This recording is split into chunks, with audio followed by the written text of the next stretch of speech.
Good morning my dear students. शुरू करते हैं बेटा मूविंग चार्जेज एंड मैग्नेटिज्म का लेक्चर नंबर 11th और इस सीरीज का ये लेक्चर नंबर क्या होगा बेटा 4। लास्ट लेक्चर में हमने डिस्कस किया आपसे कि सोलेनॉइड क्या होता है, सोलेनॉइड का कंस्ट्रक्शन क्या होता है, एंटी क्लॉकवाइज मूव में कौन सा डायरेक्शन आएगा, क्लॉकवाइज का मूवमेंट में क्या कंडीशन आएगा, एक कॉइल के ऊपर ओवर मैग्नेटिक फील्ड किस वे में आ रहा था, दिख रहा था ना बेटा, इस तरह से आ करके फिर चारों तरफ इस तरह से रोटेट हो जा रहा था और यहाँ पे अलग सर्किल जा रहा था, यहाँ पे अलग लूप जा रहा था। तो सर लास्ट क्लास में पूरा मैग्नेटिक फील्ड का ओरिएंटेशन देखे किसी भी सिंगल कॉइल के लिए, और एक कॉइल के ऊपर जब ओवर प्लेस्ड अनदर कॉइल कर देते थे तब क्या मैग्नेटिक फील्ड था वो भी लास्ट क्लास में देखे। और हर कॉइल अलग अलग करने में क्या प्रॉब्लम हो रहा था कि सर सब में अलग अलग बैटरी का सप्लाई दिया जा रहा था। तो हम लोग क्या काम किए थे बेटा, इस तरीका से कॉइल को एक दूसरे के साथ कनेक्ट कर दिए थे। जस्ट लाइक आपके पेन में जो स्प्रिंग है उसी शेप का हम लोग क्या बना दिए थे बेटा, सोलेनॉइड। और एक कंडीशन हम बताए थे कि सोलेनॉइड कोई जरूरी नहीं है कि सर्कुलर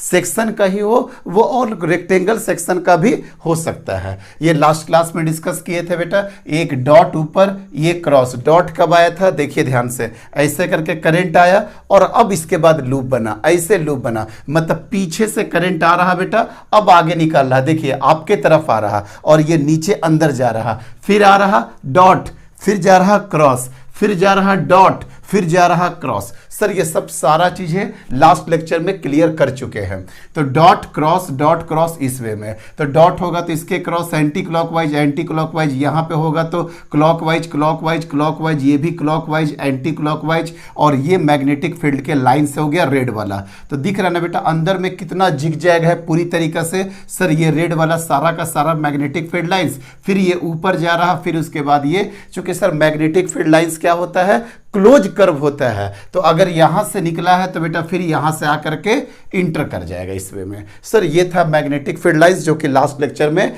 क्लियर हो गया था। अब हम लोग सोलेनॉइड निकालेंगे बेटा 3 पॉइंट पे। पहला पॉइंट क्या होगा बेटा, outside the solenoid, outside the solenoid.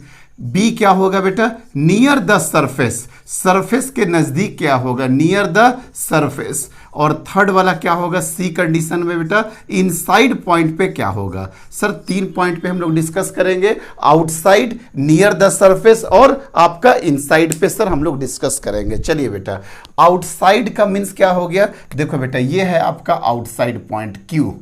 Near the surface क्या हो गया, सर ये सरफेस के नजदीक हो गया, मतलब ये हो गया P, या नियर द सरफेस यहाँ पे हो गया P, या यहाँ पे P, या यहाँ पे P, ठीक है। और इनसाइड, इनसाइड का मतलब ये हो गया सर, ये R पॉइंट, ये R पॉइंट, ये R पॉइंट, ये सर आपका हो गया आपके इनसाइड पॉइंट। तो सबसे पहले आपको डिस्कस करते हैं बेटा आउटसाइड द मैग्नेटिक फील्ड क्या होगा, आउटसाइड द मैग्नेटिक फील्ड क्या होगा सोलेनॉइड का। तो उसका आंसर होता है बेटा 0। सोलेनॉइड का outside the magnetic field, outside the magnetic field for solenoid, outside के लिए क्या होता है बेटा 0 होता है। सर ऐसा क्यों 0 क्यों होता है, सर 0 होने का रीजन एक ये है, 2 तरह से लॉजिक दिया जाता है। एक तो आप साफ देख रहे होंगे बेटा कि मैग्नेटिक फील्ड लाइंस भर भर के अंदर जा रहा और कुछ मैग्नेटिक फील्ड लाइंस इस तरीका से डाइवर्ज करके उधर कहीं चला जाएगा, और जो उधर जाएगा फिर वो घूम करके चारों तरफ से फिर आएगा।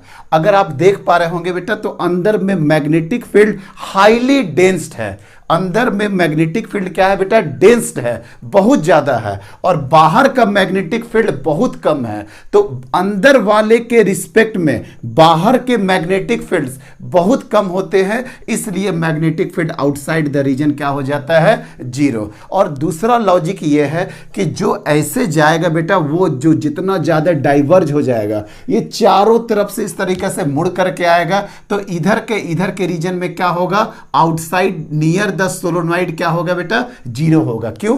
क्योंकि सर जब ये मुड़ करके इस वे में आएगा तो यहां पे तो सब कुछ खाली होगा।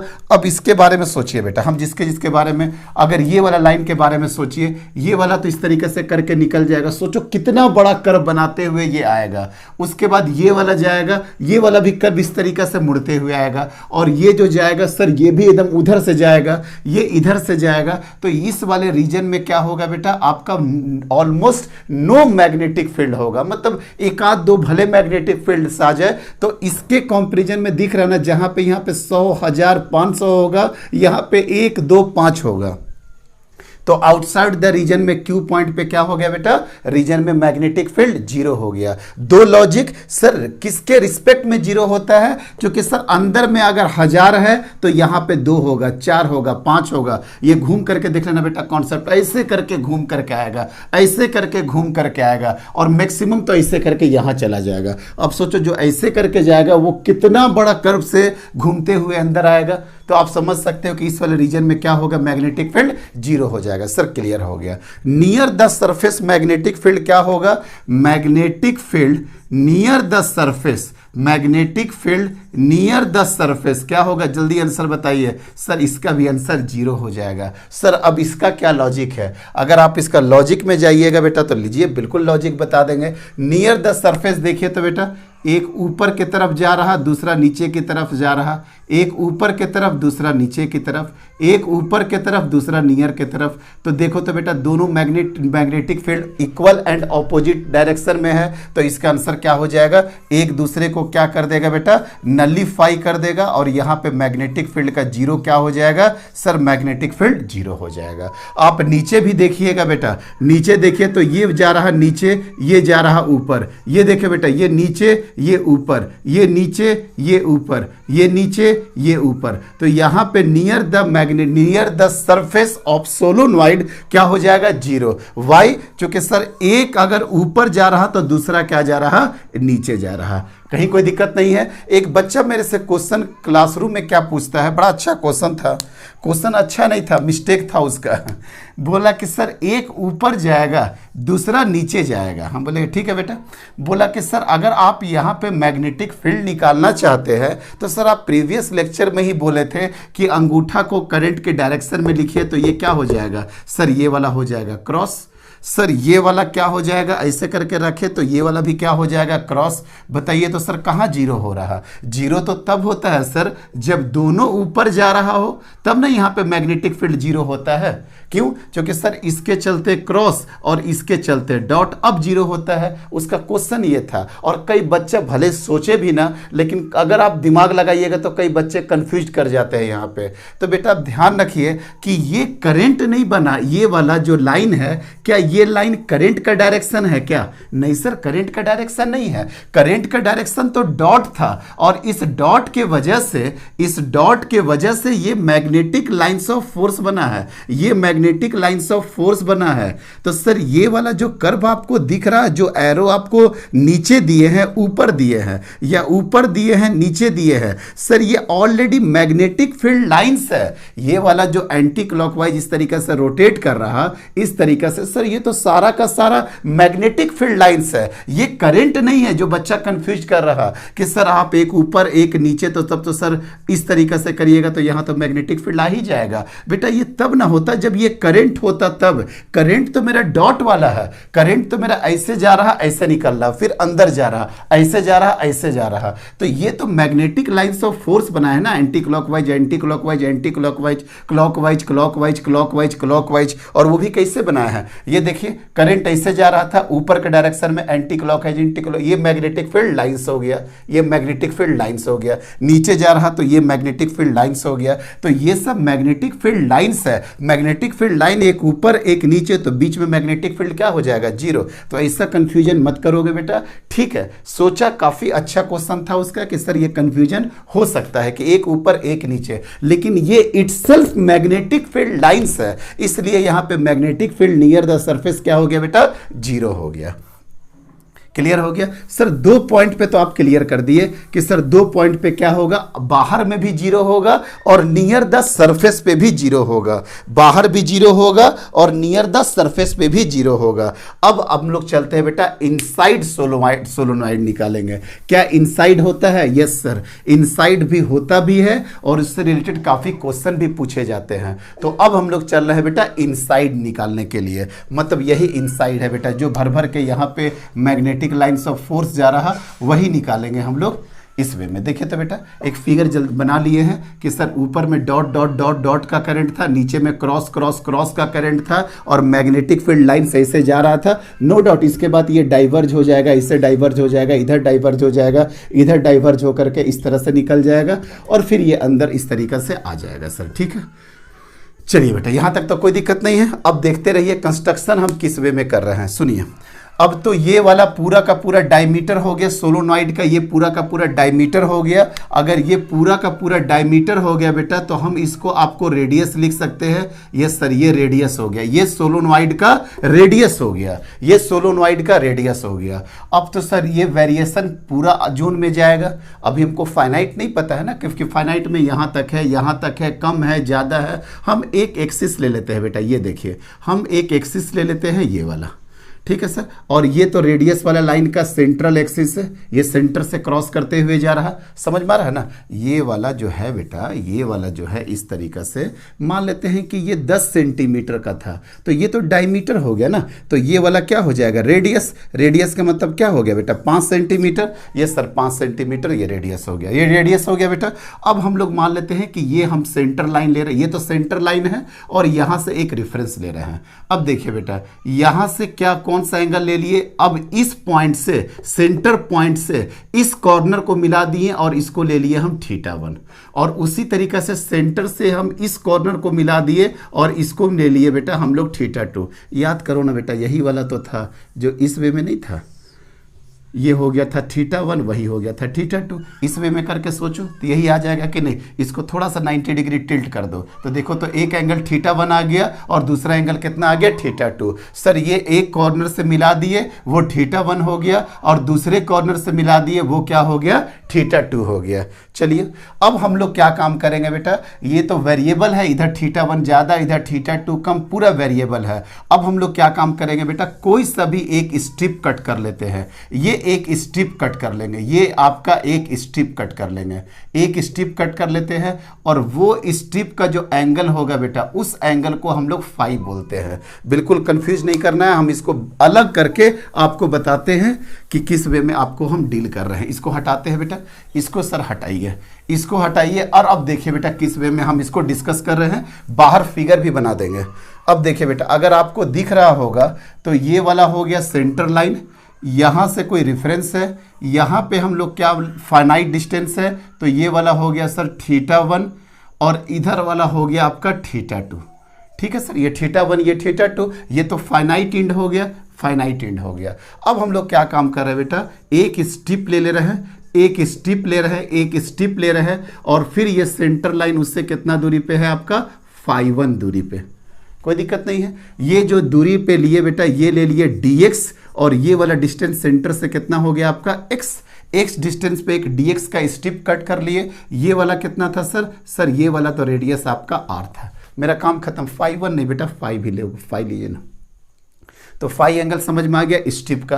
अब जो आपका स्ट्रिप कटा है अगर आप समझ पा रहे होंगे बेटा तो यही वाला स्ट्रिप इस टाइप का कुछ कटा होगा कि नहीं सर, यही वाला स्ट्रिप आपका कटा होगा, यही वाला स्ट्रिप हो गया। देखो तो रिंग शेप का होगा कि नहीं, yes sir solenoid ring shape का होगा और रिंग शेप का होगा। और अगर इसका रेडियस r है बेटा और ये वाला डिस्टेंस अगर आपका x है, क्या आप यहाँ पे निकाल सकते हो magnetic field. Sir already discuss किए थे कि रिंग के एक्सिस पे मैग्नेटिक फील्ड कितना होता है, याद है। रिंग के एक्सिस पे मैग्नेटिक फील्ड होता है μ0/2 into I into are square divided by are square plus x square का पावर 3/2। याद आ रहा है बेटा, ये हम ऑलरेडी करा चुके हैं। अगर इसका रेडियस r है और आप x डिस्टेंस पे देख रहे हैं तो ये वाला फॉर्मूला आता है b का, कोई दिक्कत नहीं है। नहीं सर, आगे बढ़े, ये रेडियस r है, ये वाला डिस्टेंस कितना हो गया बेटा आपका x हो गया। उसी तरीका से ये देखिए, ये आपका रिंग का स्ट्रिप हो गया और रिंग के स्ट्रिप के कारण यहाँ पे आपको निकालना है बेटा, तो x डिस्टेंस पे क्या आ गया, mu naught by 2 I R square divided by are square plus x square का पावर 3/2। यस सर, याद आ गया, ठीक है। चलो बेटा अब आगे समझिए बेटा, I इसमें क्या था, इसमें अगर I के बारे में अगर आप सोचिएगा तो I क्या था बेटा, टोटल करंट था। I क्या था, टोटल करंट था, एक लूप था बेटा, एक लूप इस तरीका से था और इसी लूप में I करंट फ्लो हो रहा था, तो यहाँ पे क्या लिख दिया I। अब कुछ टर्म्स हम लोग डिसाइड करेंगे बेटा, अब कुछ टर्म्स डिसाइड करते हैं। इस देखिए बेटा, ये सोलोनॉइड का लेंथ है L, ये सोलोनॉइड जो है इसका लेंथ है L। अब इस L लेंथ में कितना नंबर ऑफ टर्न्स होगा बेटा, कैपिटल N। L लेंथ में n नंबर ऑफ टर्न्स होगा, L लेंथ में n नंबर ऑफ टर्न्स होगा, तो बताओ बेटा एक में कितना हो जाएगा, n by L, n by L, और इसी n बाई एल को बोलते हैं हम लोग बेटा स्मॉल n, और स्मॉल n बराबर क्या होता है, capital N divided by L. इसका नाम क्या है बेटा, इसका नाम है number of turns, number of turns per unit length, number of turns per unit length, number of, बहुत important, small n, number of turns per unit length. Per unit length में कितना नंबर ऑफ टर्न्स है, कैसे निकाले, पूरे L length में कितना है बेटा n, तो एक में कितना हो जाएगा n divided by capital L। और अब सुनिएगा, अगर एक में है n डिवाइडेड बाई L, मतलब ये कितना हो गया स्मॉल n, तो बताओ बेटा तुम जो dx वाला एलिमेंट लिए हो उस dx में भी तो कई बार नंबर ऑफ टर्न्स हुआ होगा। हम क्या बोले, बहुत टाइटली क्लोज्ड होता है, 1000, 2000, 10,000 इतने नंबर ऑफ टर्न्स होते हैं। तो सर आप जो dx लिए होंगे तो dx लेंथ में 10 नंबर ऑफ टर्न्स होगा, 20 नंबर ऑफ टर्न्स होगा, 30 नंबर ऑफ टर्न्स होगा, तो उसको कैसे बोलेंगे सर, चूंकि एक में स्मॉल n हो गया, देखिए बेटा एक में कितना हो गया स्मॉल n, तो x डिस्टेंस में कितना नंबर ऑफ टर्न्स होगा, n into dx, n into dx, n का मतलब क्या हो गया बेटा, number of turns per unit length into dx, number of turns per unit length into dx हो गया। ये सर ये नंबर ऑफ क्वाइल्स आया, कितने dx में कितने क्वाइल्स फंसे होंगे sir, small n into dx। अब बताओ बेटा करंट I कितना होगा, सर करंट I इसमें सिर्फ कितना होगा, याद है ना, यहां पे I लिए थे, क्यों I लिए थे, क्योंकि एक क्वाइल था और एक टर्न था और I फ्लो हो रहा था। सर यहां पे तो dx है, तो dx में कितना करंट फ्लो होगा sir, I into n into dx, I into N into D X. आपको हम ये फॉर्मूला जब कराए थे तो आपको ऑलरेडी डिस्कस कर दिए थे कि अगर नंबर ऑफ टर्न्स अगर होगा तो आप उसको क्या मल्टीप्लाई कर दो, कैपिटल एन से मल्टीप्लाई कर दो।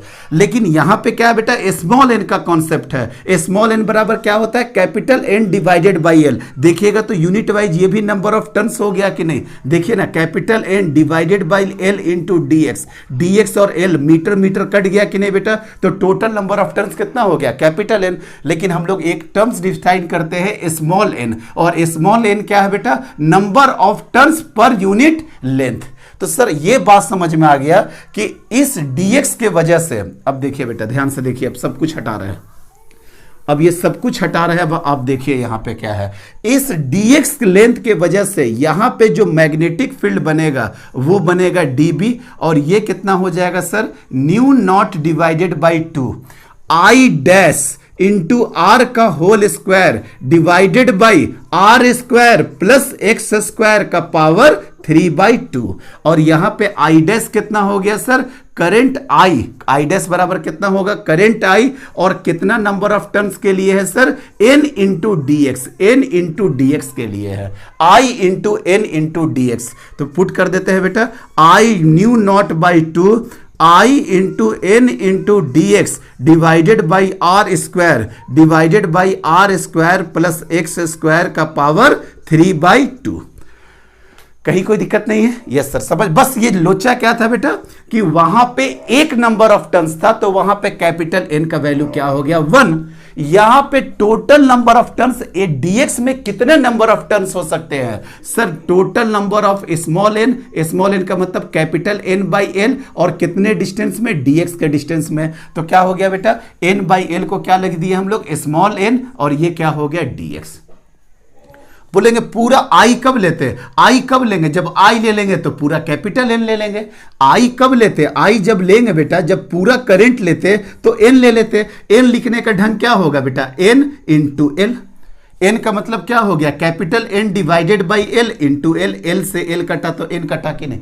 मतलब एन बचा कि नहीं? तो पूरे आई जब होगा, पूरा आई कब होगा बेटा? जब पूरा एल होगा तो पूरा नंबर ऑफ टर्न्स होगा तो पूरा करंट आएगा। सर यहाँ पे एल नहीं है, यहाँ पे क्या है? डीएक्स है। डीएक्स है बेटा, तो ठीक है, आई के जगह पे आई डैश ले लीजिए। सर आई डैश क्या होगा? स्मॉल एन इंटू डीएक्स, चूंकि डीएक्स में कितने नंबर ऑफ टर्न्स है? N into d x. सर बात क्लियर हो गया। तो डीबी बराबर सर हम लोग निकाल दिए mu naught by 2 i n d x r square divided by are square plus x square का पावर 3/2। अब देखो बेटा, इस ऐसा काम कितना बार कर चुके हैं। tan फाई बराबर बताइए कितना हो जाएगा बेटा? tan फाई बराबर ये हो गया परपेंडिकुलर डिस्टेंस, ये x का मतलब ये भी x, मतलब sir x divided by r। ये देखिए ना बेटा, ये वाला डिस्टेंस कितना हो गया? ये वाला डिस्टेंस हो गया x, ये वाला डिस्टेंस हो गया आपका r, तो x डिवाइडेड बाई r। तो x बराबर कितना हो जाएगा बेटा? r tan phi. तो dx बराबर कितना हो जाएगा? tan का डिफरेंशिएशन कितना बार बता चुके हैं? sec square phi d phi. ये सब कितना बार कर चुके हैं ना, याद रखिएगा। इससे किए हैं बेटा dx बाई डी फाई, तो इधर भी क्या कर देंगे बेटा? d बाई डी फाई, और ये कितना कर देंगे? tan phi. तो tan फाई का डिफरेंशिएशन फाई के रिस्पेक्ट में कितना हो गया? सेक स्क्वायर फाई, और ये डी फाई उठ के यहाँ पे चला गया। तो सर dx का वैल्यू तो आप निकाल दिए। क्यों निकाले dx का वैल्यू बेटा? यहाँ पे dx पड़ा हुआ था। एक काम तो कर लिए। उसके बाद देखिए बेटा, r square plus x square, x square का मतलब क्या हो गया? R square tan square phi. इसका वैल्यू कितना हो जाएगा सर? इसका वैल्यू हो जाएगा आर स्क्वायर कॉमन कर लीजिए, तो क्या हो जाएगा बेटा? 1 plus tan square phi, 1 plus tan square phi, और 1 प्लस tan स्क्वायर फाई आपको पता होना चाहिए कि ये क्या होता है sir? R square sec square phi. Sir ये भी आप कई बार कर चुके हैं। अच्छा बेटा, एक स्टेप और लिख लेते हैं। डीवी बराबर कितना हो गया बेटा? Mu naught by 2 I into small n, i into small n, d x का वैल्यू क्या हो गया? R sec square phi into d phi into are square into क्या हो गया बेटा? R square. ठीक है, और नीचे में क्या हो जाएगा? R square plus x square का जगह पे क्या लिख देंगे बेटा? R square sec square phi का पावर 3/2। कोई दिक्कत नहीं, सिर्फ यहाँ पे dx का वैल्यू लिख दिए और r प्लस एक्स स्क्वायर का वैल्यू लिख दिए। अब अगर आप इसमें देखिएगा तो कुछ टर्म्स कटेगा, अभी तुरंत बता रहे हैं क्या कटेगा। कितना हो जाएगा बेटा? db बराबर, थोड़ा सा इधर उधर लिख रहे हैं, पहले ये लिखे फिर ये लिखे फिर इसके बाद ये करें, हमको नहीं पता नीचे दिखेगा कि नहीं। चलिए फिर भी रिस्क लेते हैं। db बराबर कितना हो जाएगा बेटा? Mu naught by 2, mu naught by 2 n into I, इसको रहने दो बेटा, n इंटू आई रहने दो। अगर आप देख पा रहे होंगे बेटा, ये स्क्वायर से ये स्क्वायर जाएगा और ओवरऑल यहाँ पे क्यूब वाला टर्म बच जाएगा। मतलब क्या बच जाएगा sir? R cube into sec q का सेक क्यू, मतलब सेक थीटा सेक फाई का क्यूब हो गया। तो ठीक है सर, चूंकि स्क्वायर स्क्वायर हट गया ना बेटा, कोई दिक्कत नहीं है। तो आर क्यूब देखो तो बेटा, ये आर क्यूब, ये आर स्क्वायर और ये आर क्यूब और आर क्यूब कट गया। सेक स्क्वायर फाई से सेक क्यूब वाला में 2 कट गया, सिर्फ एक सेक बचा और ये सेक ऊपर चला जाएगा तो क्या हो जाएगा? Cos phi into d phi. कई बच्चे को लग रहा होगा कि सर यहाँ पे काफ़ी कचड़ा सा हो चुका है। एकदम मामला साफ है बेटा, अगर आप शुरू से देख रहे हैं तो ये कई बार कर चुके हैं, रिपीट करते हैं। dx का वैल्यू को यहाँ रख दिए, r square plus x square का वैल्यू को यहाँ रख दिए। ये स्क्वायर से ये स्क्वायर का ये स्क्वायर निकल गया तो आर का पावर क्यूब, यहाँ आर स्क्वायर यहाँ आर, तो आर का पावर क्यूब खत्म। नीचे में बच गया बेटा सेक स्क्वायर का 2 तो कट गया था, तो सेक क्यूब फाई बचा था और ऊपर में सेक स्क्वायर फाई था बेटा। तो ऊपर में तो नीचे जब कटेगा तो एक सेक बचेगा, एक सेक बचेगा बेटा, और सेक ऊपर जाकर के क्या हो जाएगा? कॉस फाई, और देखो बेटा यहाँ पे डी फाई बचा हुआ है। सर बातें समझ में आ गई? बातें समझ में आ गई बेटा। तो चलिए फाइनल रिजल्ट क्या है? अभी रिजल्ट नहीं आया, अभी तो इंटीग्रेशन वगैरह किए ही नहीं है। अभी दुको कर रहे हैं बेटा, सब कर रहे हैं। तो फाइनली रिजल्ट अभी थोड़ा सा क्या आया है, d b is equal to mu naught N I divided by 2 into cos phi into क्या हो गया बेटा डी फाई। दोनों तरफ आप इंटीग्रेशन करिए तो ये डी बी का बी निकल गया बेटा, mu naught N I divided by 2 और कॉस फाई का इंटीग्रेशन कितना हो जाएगा सर, साइन फाई हो जाएगा। कॉस फाई डी फाई का कितना हो जाएगा सर, साइन फाई हो जाएगा। अब बताना बेटा इसका जो लिमिट है वो लिमिट कहाँ से कहाँ लेंगे।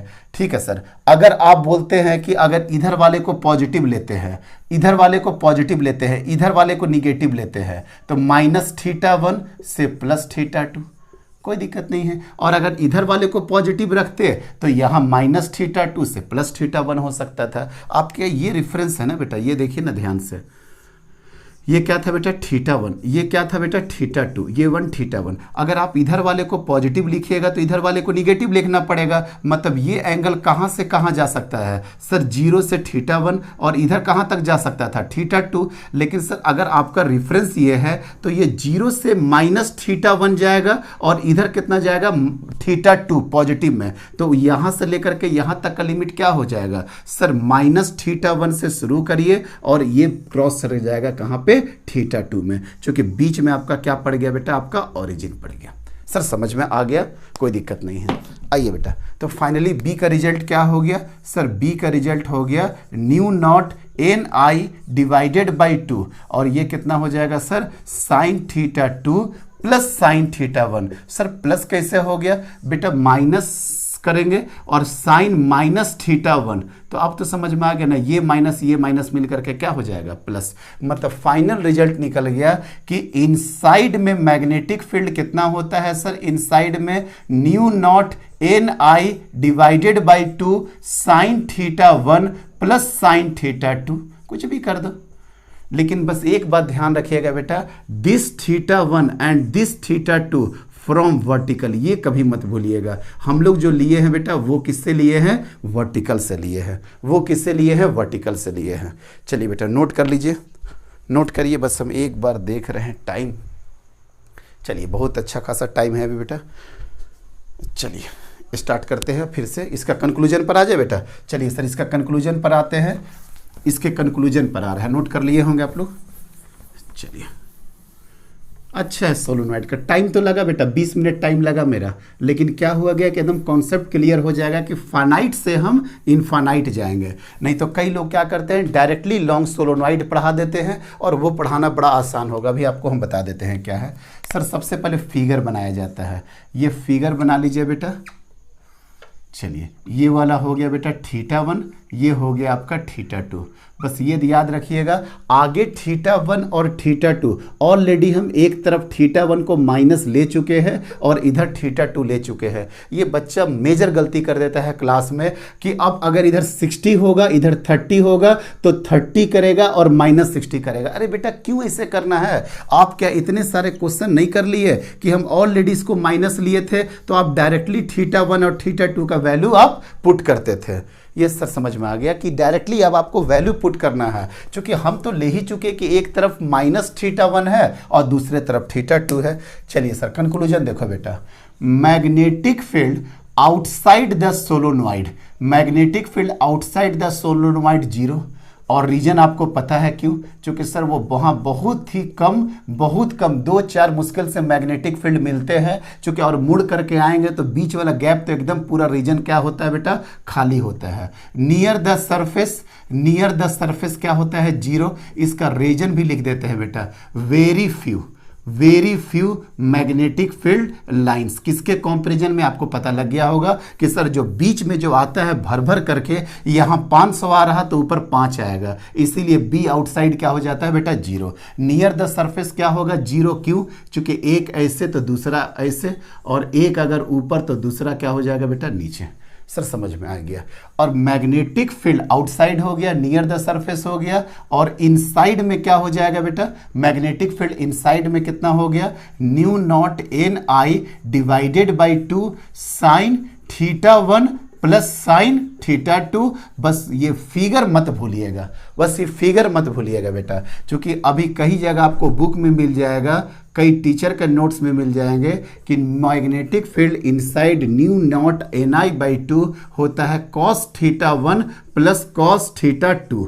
सर आप बोलोगे कि सर आप तो साइन पढ़ाए थे, यहाँ पे cos पढ़ा रहे हैं। अभी तुरंत कई बच्चे का दिमाग में क्लिक कर गया होगा कि उनका थीटा का पोजीशन अलग होगा।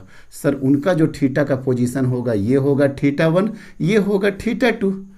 तो आप अपने फार्मूला में क्या पुट करोगे? आप अपने फार्मूला में ये वाला हो सकता है, या हम कैसे, हाँ यही तो बना रहे हैं, ये वाला बना रहे हैं, ये सेंटर लाइन है।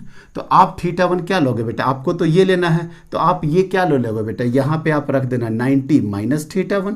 आपको तो इधर लेना है बेटा 90 माइनस θ2। आराम से जाकर के 90 माइनस θ1 रखिए, 90 माइनस θ2 रखिए, तो साइन 90 माइनस थीटा कितना हो जाएगा? Cos theta. और ये कितना हो जाएगा बेटा? सर 90 माइनस θ2 कितना हो जाएगा? कॉस θ2। ये हो गया बेटा पूरा का पूरा ऑब्जर्वेशन। चलिए कुछ आउटकम्स निकालते हैं, इसके कुछ आउटकम्स निकालते हैं। क्या होगा सर इसके आउटकम्स? अगर ये वाला मैग्नेटिक फील्ड, अगर ये मैग्नेटिक फील्ड वेरी लॉन्ग हो गया, तो अगर ये वाला मैग्नेटिक फील्ड इस तरीक़े से जो आप कर रहे हैं बेटा यहाँ वाला, तो बताइए तो इतना लंबा दूरी मिलाना है और ये बहुत ज़्यादा दूर हो, तो ये वाला एंगल कितना हो जाएगा? सर θ1 90 हो जाएगा, और ये वाला भी बहुत दूर हो जाएगा, तो θ2 भी कितना हो जाएगा? 90 हो जाएगा। समझ में आ रहा बेटा? मीन्स पहला कंडीशन क्या हो गया? वेरी लॉन्ग, बहुत लॉन्ग के लिए, वेरी लॉन्ग के लिए θ1 बराबर 90 डिग्री, या कई लोग बोलते हैं इन्फानाइटली लॉन्ग, इन्फानाइटली लॉन्ग। और इन्फानाइट कुछ नहीं होता है बेटा, इन्फानाइट का मतलब होता है ये इसका जो रेडियस होगा लेंथ के रिस्पेक्ट में बहुत छोटा होगा। तो θ1 90 और θ2 90। तो आपको समझ में आ गया होगा कि magnetic field inside the solenoid क्या होगा? अगर आप 90 और 90 पुट करिएगा तो 1 + 1 क्या हो जाएगा बेटा? Mu naught ni divided by 2, 1 + 1, और 1 1 2 कट करके कितना आ जाता है? Mu naught ni। ध्यान रखिए बेटा सबसे ज़्यादा सवाल इसी पर आते हैं लॉन्ग सोलोनॉइड के लिए। कंडीशन जरूर याद रखिएगा, लॉन्ग सोलोनॉइड के लिए, लॉन्ग सोलोनॉइड के लिए, पहला लॉन्ग सोलोनॉइड के लिए, और एट सेंटर पे, एट सेंटर पे, एट सेंटर पे, तो ये कितना हो जाएगा? मैग्नेटिक फील्ड इनसाइड कितना हो जाएगा? न्यू नॉट n इंटू आई। पहला क्वेश्चन, क्या पॉसिबल है कि θ1 θ2 लेकर के आप एम्पियर सर्किट लॉ यूज करिए? नहीं सर, हम तो बायो सावर्ट लॉ से यूज करके लेके आए थे। सर आप तो देखा ही नहीं बायो सावर्ट लॉ। बेटा एक मैग्नेटिक फील्ड किसी क्वाइल के एक्सिस पे dB कहाँ से निकाले? न्यू नॉट बाई 4 पाई, वहीं से तो निकाले हैं। IDL cross R divided by RQ वहाँ से निकाले हैं। तो और कहाँ से निकाले? वहाँ से बायो सावर्ट लॉ से निकाले हैं। क्या θ1 θ2 में एम्पियर सर्किट लॉ यूज कर सकते हैं फाइनाइट में? यस सर यूज कर सकते हैं, बट क्या यूज करना अक्लमंदी है? No sir. क्यों? क्योंकि वो करंट डिस्ट्रीब्यूशन के सिमेट्रिक नहीं होगा। क्या ये वाला कंडीशन में यूज कर सकते हैं लॉन्ग सोलोनॉइड एट सेंटर पे? Yes sir. और क्या यूज करना आसान होगा? Yes sir. क्यों? क्योंकि आपको इनफाइनाइट वाले में आराम से सिमेट्रिक मिल जाता है, और symmetric about current distribution. Sir clear हो गया। केस नंबर 2, केस नंबर 2 बेटा, अगर केस नंबर 2 क्या हो सकता है कि मान लेते हैं ये आपका सोलोनॉइड है, ये आपका सोलोनॉइड है बेटा, और आपसे यहाँ पे पूछ रहा है, ये आपका पॉइंट हो गया, मतलब इसको बोलते हैं बेटा नियर द एंड। अगर नियर द एंड का बात करेगा, अगर नियर द एंड का बात करेगा बेटा, near the end, near the end का बात करेगा, तो ये वाला तो बहुत लॉन्ग हो गया, तो ये वाला θ1 कितना हो जाएगा? 90 डिग्री। और बताओ तो बेटा क्या इधर θ2 कुछ भी गए? नहीं सर, θ2 बराबर कितना हो गया? 0 डिग्री। तो magnetic field near the end, concept ध्यान रखिएगा, नियर द एंड में θ1 90 θ2 0, साइन 91 ये 0, 1 + 0 1, मतलब आंसर कितना हो गया? Mu naught ni divided by 2। तो याद रखिएगा कि मैग्नेटिक फील्ड वेरी लॉन्ग के लिए बात कर रहे हैं, वेरी लॉन्ग सोलोनॉइड के लिए near the end new naught ni divided by 2, just उसके आधा हो जाता है, और बीचों बीच में क्या होता है बेटा? न्यू नॉट ni हो जाता है। हमेशा याद रखिएगा, ये तो बड़ा स्टैंडर्ड रिजल्ट है। Long solenoid at centre mu naught n into i, where n is equal to number of turns per unit length. कभी भी कंफ्यूज मत करिएगा, आपको पहले भी बोले थे कि मैग्नेटिक फील्ड क्या होता है, न्यू इनटू करंट, और नीचे में क्या हो जाता है बेटा, डिस्टेंस। तो सर यहाँ पे तो न्यू दिख गया, आई दिख गया, नीचे में तो डिस्टेंस नहीं दिख रहा बेटा, ये एन एन है ही नहीं, ये एन है डिवाइडेड बाई एल है, ये एन है डिवाइडेड बाई एल है, capital N divided by l into i. Sir अब बात समझ में आ गया। और नियर द एंड कितना हो गया बेटा, mu naught N I divided by 2। ठीक है, अब एक कंडीशन आता है बेटा, इसको भी आप सीख ही लीजिए अभी ही। आइडियल सोलोनॉइड किसको बोलते हैं, ideal solenoid, ideal solenoid. Sir ideal ये सब क्या था, ये क्या है बेटा, रियल सोलोनॉइड, जिसका एक डिस्टेंस फिक्स होगा। आइडियल सोलोनॉइड का मतलब ही होता है बेटा very long, very long, infinite, infinite के लिए ये होता है बेटा आइडियल सोलोनॉइड। आइडियल सोलोनॉइड का कंडीशन क्या होता है सर, तीन कंडीशन होता है बेटा। फर्स्ट कंडीशन, रेडियस जो होगा much much much smaller than length, या लेंथ आपका आर से काफी बड़ा होता है, उसी को हम लोग क्या बोलते हैं बेटा, आइडियल सोलोनॉइड। आइडियल सोलोनॉइड बोलते हैं जिसका length very large in comparison to the radius. दूसरा, बी आउटसाइड, बी आउटसाइड क्या हो जाता है बेटा, जीरो। बी आउटसाइड हो जाता है जीरो। किसी ने अच्छा क्वेश्चन कहीं पे हम देखे थे कि वो पूछा था इंटरव्यू में कि outside is equal to zero होता है क्या, इसको कैसे आप एक्सप्लेन कर सकते हैं। देखो बेटा, एक होता है लॉन्गिट्यूडनल एक्सिस और एक होता है लैटरल एक्सिस। आप लोग को बेहतर पता होगा, स्ट्रेस स्ट्रेन वगैरह में पढ़ाया जाता था। एक लॉन्गिट्यूडनल एक्सिस ये होता है और एक लैटरल एक्सिस होता है। तो आउटसाइड जो मैग्नेटिक फील्ड जीरो हुआ वो लॉन्गिट्यूडनल में नहीं हो रहा, लैटरल में हो रहा। सर थोड़ा सा एक्सप्लेन। और सर ये वाला जो है बेटा, इधर मैग्नेटिक फील्ड क्या कभी जीरो होगा, बाहर भी निकल जाओगे तो पूरा का पूरा मैग्नेटिक फील्ड तो आ ही रहा है। मतलब कहीं ना कहीं आप लैटरल एक्सिस में देख रहे हैं तो यहां पे ना मैग्नेटिक फील्ड जीरो हो रहा, क्योंकि ये ऐसे करके घूम करके आ जाएगा, यहां पे मैग्नेटिक फील्ड लाइंस बहुत कम होगा। तो सर इधर बहुत आसानी से आपको जीरो मिल गया। क्या इधर लॉन्गिट्यूडनल एक्सिस में जीरो मिलना आसान है क्या, नहीं सर। तो outside magnetic field is equal to zero, but lateral axis लिख दोगे तो उसको ज्यादा अच्छा लगेगा, बेहतर अच्छा लगेगा। और कंडीशन नंबर थर्ड जो कि बड़ा इंपॉर्टेंट है, मैग्नेटिक फील्ड क्या होता है बेटा, यूनिफॉर्म होता है, यूनिफॉर्म होता है और कांस्टेंट होता है। कहां पे sir, inside the solenoid, inside the solenoid, बड़ा इंपॉर्टेंट है बेटा, इनसाइड द सोलोनॉइड। सोलोनॉइड के अंतर पे मैग्नेटिक फील्ड क्या होता है बेटा, यूनिफॉर्म होता है और कांस्टेंट होता है। सर आपको कैसे पता चला बेटा, ऐसे पता चला कि अंदर में जब देखिएगा, जब अंदर में आप देखिएगा तो सारा लाइन एक दूसरे का पैरेलल होता है। Why, because sir all magnetic field lines, all magnetic field lines parallel to each other, all magnetic field lines parallel to each other, parallel to each other। अब एक दूसरे के सब पैरेलल है और वेरी मैग्नेटिक, इतना सा स्पेस में 500 फील्ड है बेटा, तो आपको लगेगा नहीं कि बिल्कुल कंटिन्यूअस लाइन है। इट मींस दैट सारा का सारा पैरेलल है, इसलिए हम लोग बोलते हैं मैग्नेटिक फील्ड यूनिफॉर्म होता है और कांस्टेंट होता है। और याद है ना, अभी जस्ट प्रीवियस लेक्चर में बताए थे, एक सॉलिड सिलेंडर के अंदर अगर आप एक कैविटी ले लेते हैं तो उसके अंदर मैग्नेटिक फील्ड क्या होता है बेटा, कांस्टेंट होता है और यूनिफॉर्म होता है। सिमिलरली सोलोनॉइड के लिए भी, सोलोनॉइड के अंदर में इनसाइड द सोलोनॉइड आपका मैग्नेटिक फील्ड क्या होता है बेटा, यूनिफॉर्म होता है और कांस्टेंट होता है। ये 3 पॉइंट को जरूर याद रखिए। आइडियल सोलोनॉइड में length is much greater greater greater than radius. Second, outside the magnetic field is equal to zero in the lateral axis, near the surface तो जीरो होगा ही, क्योंकि ये लमसम एक अजम्पशन टाइप का ही है कि अंदर में अगर 500 है तो बाहर में आपको 5 मिलता है, तो मान के चला जाता है कि आउटसाइड जीरो हो जाता है। लेकिन सरफेस पे तो एकदम कट कर जाता है ना बेटा, एक नीचे आ रहा तो दूसरा क्या जा रहा, ऊपर जा रहा। और magnetic field inside the solenoid is uniform, constant होता है, because all magnetic field lines are parallel to each other.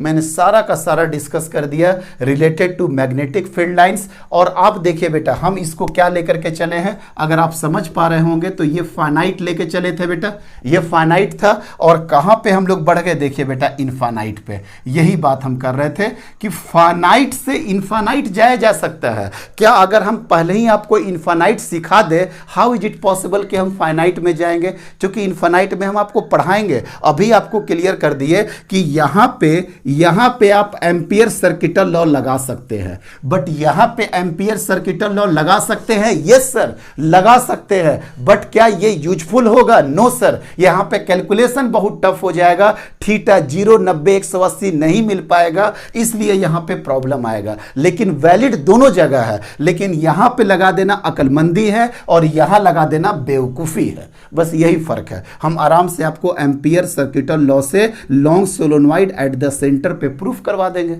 Next class में करवा देंगे। इनसाइड की बात कर रहे हैं, इनसाइड पॉइंट पे क्या होगा, इनसाइड पॉइंट पे क्या होगा आपका लॉन्ग सोलोनॉइड के लिए, एम्पियर सर्किटल लॉ से हम आपको प्रूफ करवा देंगे। ये था बेटा आपका सोलोनॉइड फाइनाइट लेंथ से रिलेटेड, फाइनाइट लेंथ से रिलेटेड।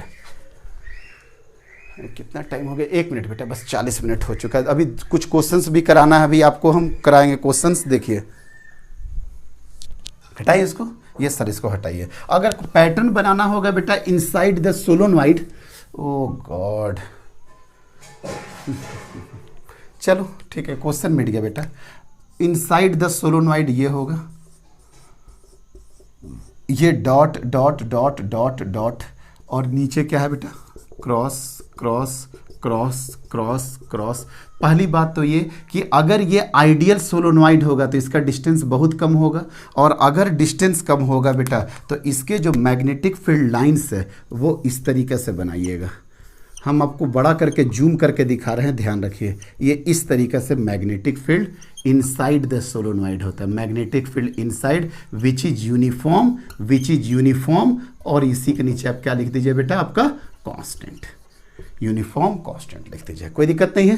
नहीं सर।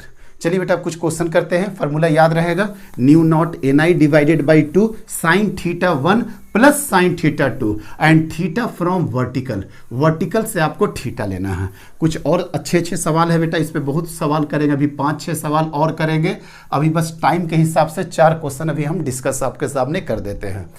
अ सोलोनॉइड 1000 टन्स पर मीटर। देखिए बेटा आपको एन दिया है या स्मॉल दिया, एन दिया है सर, वो स्मॉल दिया है 1000। क्यों? क्योंकि देखिए तो बेटा कहीं ना कहीं टन्स, कहीं ना कहीं number of turns per metre दिया है कि नहीं, small n has a core with relative permeability 500। बाप रे बाप, रिलेटिव परमिएबिलिटी 500। कुछ हेडेक नहीं लेना है बेटा आपको इसमें। Insulated winding of the solenoid carry an electric current of 5 ampere. I का वैल्यू कितना हो गया बेटा, 5 एम्पियर। आई का वैल्यू कितना हो गया, 5 एम्पियर।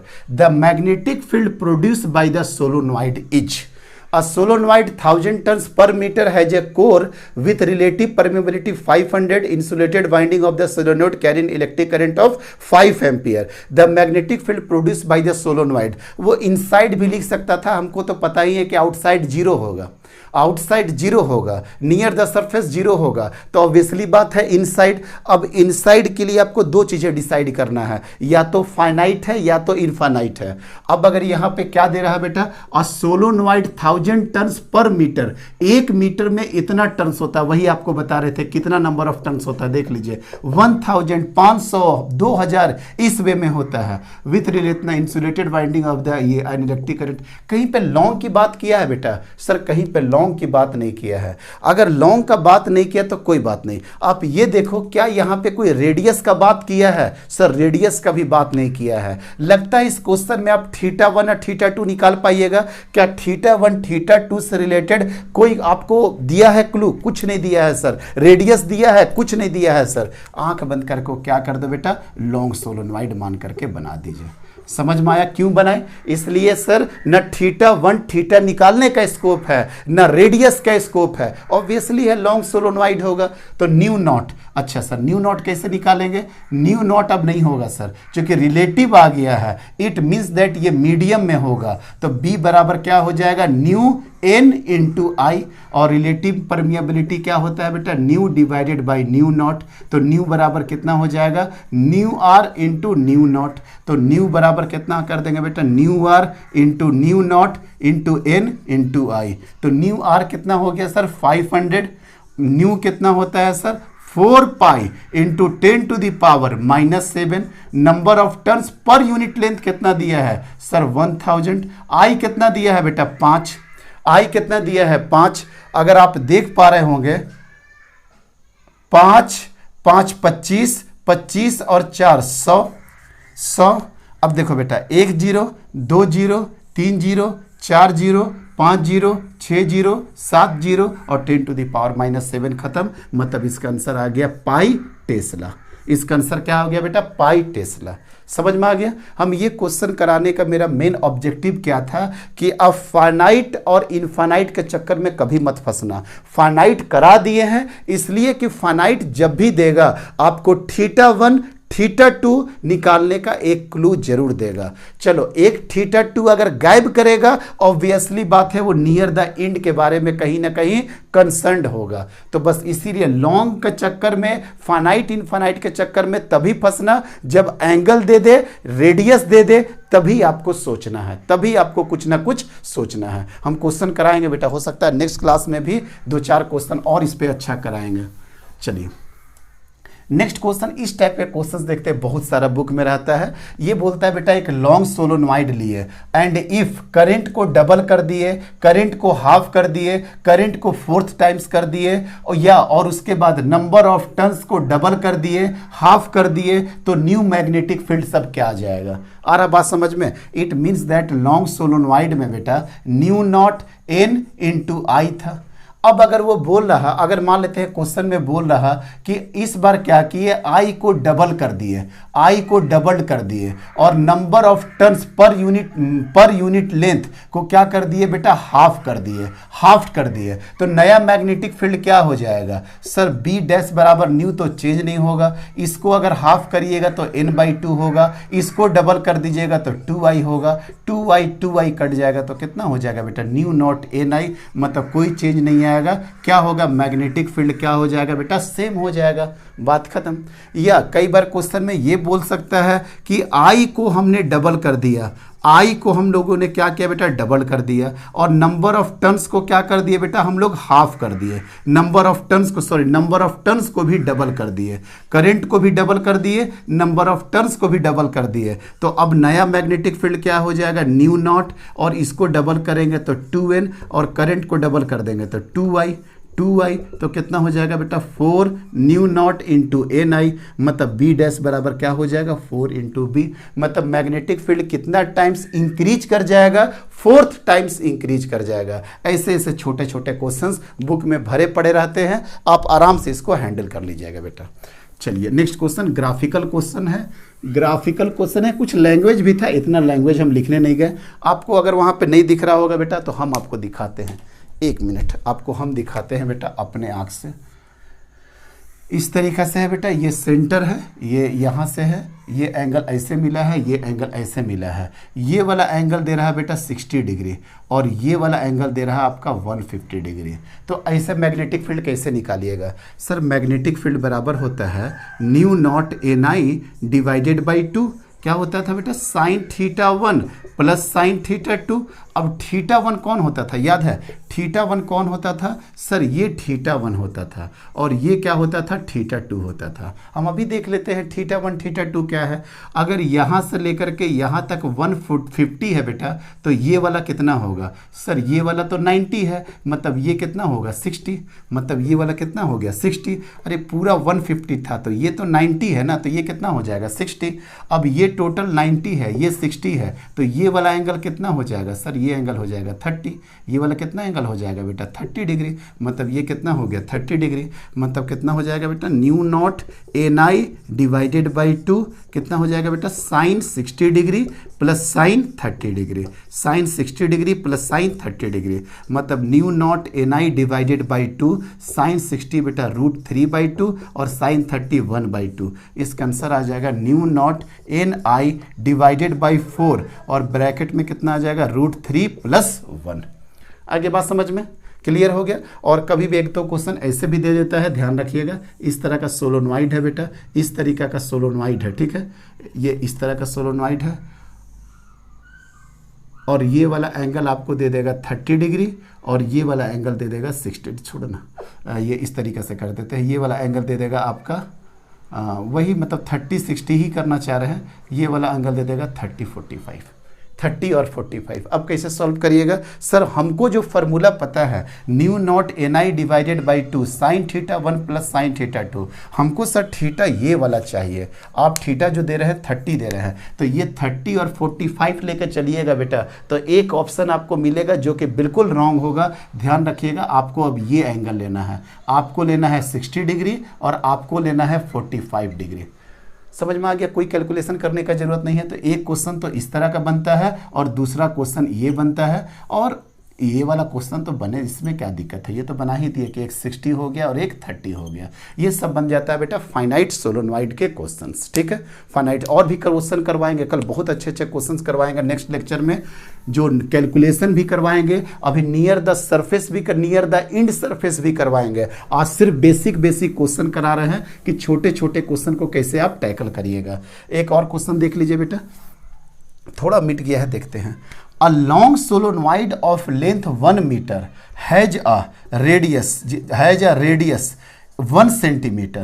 A long solenoid जिसका लेंथ है 1 metre has a radius 1 centimeter and is made up of 1000 tons पर मीटर, 1000 tons पर मीटर, ठीक है। अ current of 10 ampere, what is the magnetic field, what is the magnetic field inside the solenoid. Yes sir, radius का बात कर दिया, मतलब कहीं ना कहीं फाइनाइट के तरफ सोचना होगा। देखना तो बेटा, लेंथ दे दिया है 1 मीटर, रेडियस दे दिया है आपका कितना sir 1 centimetre, number of turns per unit length कितना दे दिया है 1000 और करंट कितना कैरी कर रहा सर 10 एम्पियर। सर अगर हम लेंथ दे दिया, रेडियस दे दिया है, तो सर अगर ये लेंथ दे दिया है और ये रेडियस दे दिया है और ये रेडियस दे दिया है, तो कहीं ना कहीं सर मतलब ये वाला एंगल सर निकालेंगे कैसे, ये वाला एंगल कैसे निकालेंगे, इधर वाला। रेडियस तो दे दिया है सर, ये लेंथ दे दिया है, और मान लेते हैं बीचों बीच का अगर कुछ पूछ रहा होगा तो बहुत ज़्यादा तो हम क्या कर सकते हैं सर, लेंथ 1 मीटर, तो इधर लेंथ 1/2 मीटर दे रहे हैं, और इसका रेडियस कितना है 1 सेंटीमीटर, तो इधर हो गया 1 सेंटीमीटर, इधर हो गया 1/2 मीटर, इधर हो गया 1 सेंटीमीटर। अगर आप करना चाहो तो हम बता रहे हैं कि बेवकूफ़ी क्या होता है, ये वाला अगर θ1 निकालना चाहोगे तो ये वाला θ1 कैसे निकलेगा सर, ये θ1 ऐसे निकलेगा कि ये 1 सेंटीमीटर है और ये है 1/2 मीटर, मतलब सर tan θ अगर निकालते हैं tan θ1 तो tan θ क्या हो जाएगा sir, perpendicular divided by base, तो परपेंडिकुलर 1/2 मीटर मतलब 50 सेंटीमीटर, और ये वाला कितना हो गया सर 1 सेंटीमीटर, मतलब सर tan θ1 हो जाएगा tan इनवर्स 50 के बराबर, tan इनवर्स 50 के tan इनवर्स 50 के बराबर। अब सोचो बेटा, tan इनवर्स 50 के बराबर आपको पता है tan 60 बराबर कितना होता है सर, tan 60 होता है √3 विच इज इक्वल टू 1.732, मतलब 1.732 पे ये 60 डिग्री पकड़ लेता है बेटा, और 90 डिग्री पे ये इन्फानाइट पकड़ लेता है, तो आपका कितना है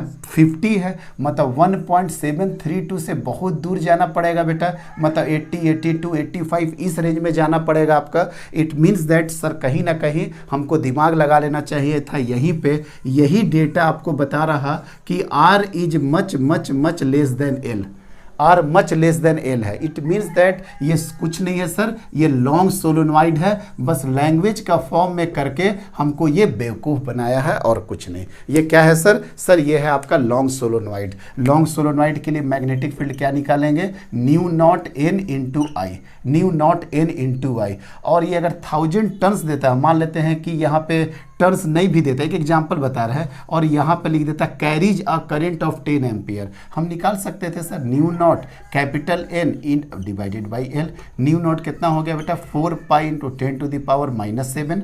नंबर ऑफ टर्न्स कितना हो गया? 1000। आई कितना हो गया बेटा? 10 एम्पियर। लेंथ कितना हो गया सर? 1 एम्पियर। बात खत्म। तो देखिए कितना आंसर आ जाएगा? 1 0 2 0 3 0 4 0, मतलब 4 पाई इंटू 10⁻³ टेस्ला। यही हो गया मैग्नेटिक फील्ड का आंसर। तो एक लैंग्वेज के फॉर्म में भी दे दिए कि ये नहीं कि रेडियस और आर आप लेंथ देख लिए, आपको लग रहा कि वो फाइनाइट है और उसी के साथ आप लोग सॉल्व करना शुरू कर दिए, तो देखिए कितना पछड़े में फंसिएगा। अगर इस तरह से डेटा हो, 0.6 लेंथ हो, 0.4 रेडियस हो, या 1 रेडियस हो और 4 लेंथ हो, 1 रेडियस हो, 10 हो, तो 1/10, 1/4, 1/6 से एंगल निकाला जा सकता है। लेकिन सर इतना बड़ा लेंथ और इतना छोटा radius, how is it possible कि आप इसको θ1 और θ2 निकाल करके आप इसको सॉल्व करिए। समझ में आ रहा बेटा क्या बोलना चाह रहे हैं? ये सर बात समझ में आ रहा। तो इस तरीका से बेटा कुछ क्वेश्चंस आपको करा दिया लॉन्ग सोलोनॉइड का। हालांकि कुछ और अच्छे क्वेश्चंस थे इसमें, हम कराया जा सकता था, लेकिन शायद हम क्वेश्चन नोट नहीं किए हैं। हाँ, क्वेश्चन नोट नहीं किए हैं बेटा, हम नेक्स्ट क्लास में ही अब इसको देखेंगे। एक क्वेश्चन भी है बेटा नियर द इंड सरफेस पे। नियर इंड सरफेस पे क्या होगा अपने एक्सिस पे?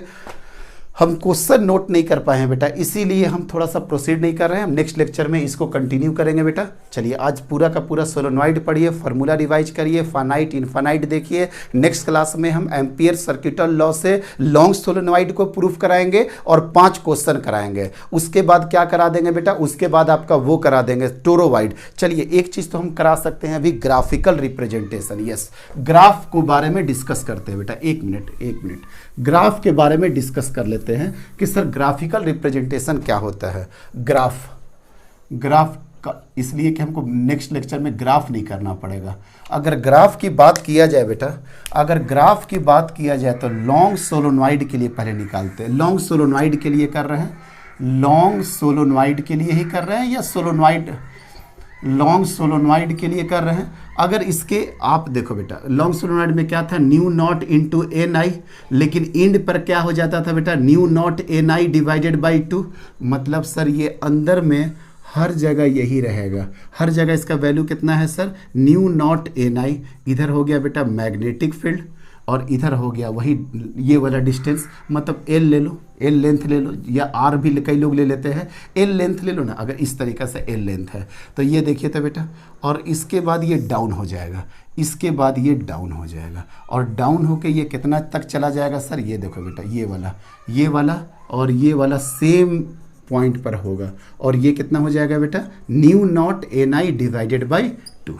New naught N I divided by 2। ये क्या हो गया सर? सर ये वाला हो गया आपका origin, new naught N I divided by 2।